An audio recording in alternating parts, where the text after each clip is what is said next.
Venezuela claiming the U.S. is behind a coup attempt after our State Department rejected Nicolas Maduro as the winner of their election. Another opposition leader now revealing she can prove that Maduro lost in a landslide. In a new op-ed, she says she's writing from hiding and that she's fearing for her life. Joining us with reaction is Executive Director at the Center for a Free and Secure Society, Joseph Humire. Joseph, so great to have you on. So we tried to have Maria Corina Machado on this morning. She fears for her life. She's in hiding. Obviously, we couldn't get her on. So we got you on, Joseph, because we couldn't get her on. But this is a remarkable situation. For those who don't know, she tried to run. She was what they called trumped in Latin America. She was prevented from being on the ballot and banned from running for 15 years. She supported the next candidate, and they won. So now what's going to happen in Venezuela? What do you expect? Yeah, Maria, that's a great question. Yeah, she was trumped in the election. Yeah. They basically tried everything they can, not just to bar for her from the election, but any candidate that she chose. She chose another candidate before we actually got the candidate Edmundo Gonzalez. So this wasn't a free and fair election in any measure whatsoever, but we got to the election.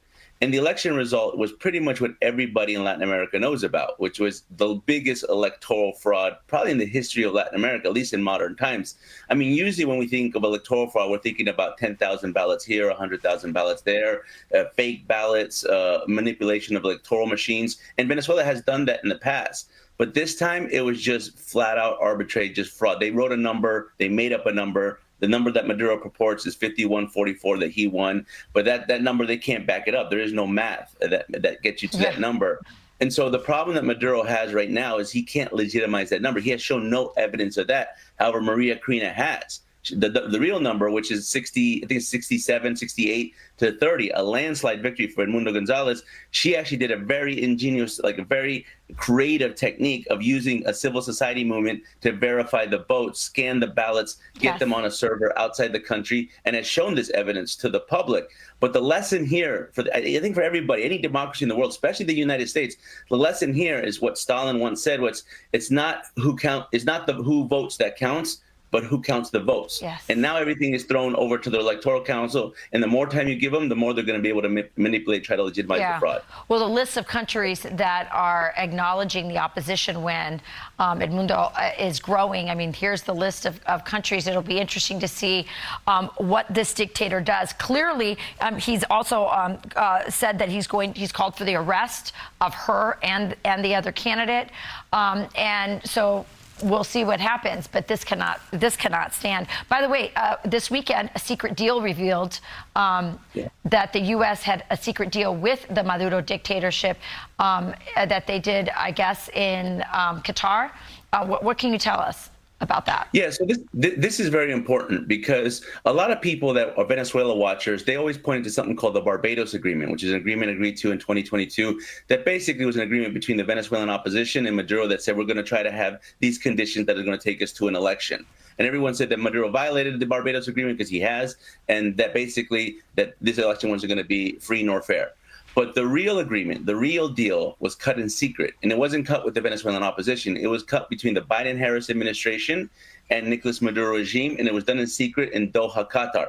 And we know that Qatar loves to mediate one-sided deals for autocrats, as they've done for Iran and Hamas over recent memory. But what really happened here is we don't know what the Biden-Harris administration has agreed to with Maduro. We don't know if they agreed to say, look, steal the election, we'll be able to just legitimize it and lift sanctions. We don't know if they said, hey, listen, we're going to release Alex Saab and we're going to release these other prisoners and these prisoner swaps as long as you get us to an election. So we don't know what's really going on. And this is a problem for Maria Corina. Maria Corina, the State Department has always tried to remove Maria Corina from the equation. They always preferred other fake opposition candidates. She was able to push through that to win her primary by 93%. And what I argue is that Maria Corina doesn't right now just need to resist Nicolas Maduro. She doesn't necessarily need to outlast Nicolas Maduro. She probably just needs to outlast the Biden-Harris administration, because if President Trump comes back to the White House, reinforcements will be coming. it's just a fascinating situation. And she's probably the bravest woman in politics Absolutely. today. So many parallels to what is happening in our country as well. So thanks for joining us, Joseph. We're going to continue to follow this and bring you on as this whole saga unfolds and as the Venezuelan people fight for their freedom. Thank you, Joseph. Absolutely. Thank you, Rachel. You got it.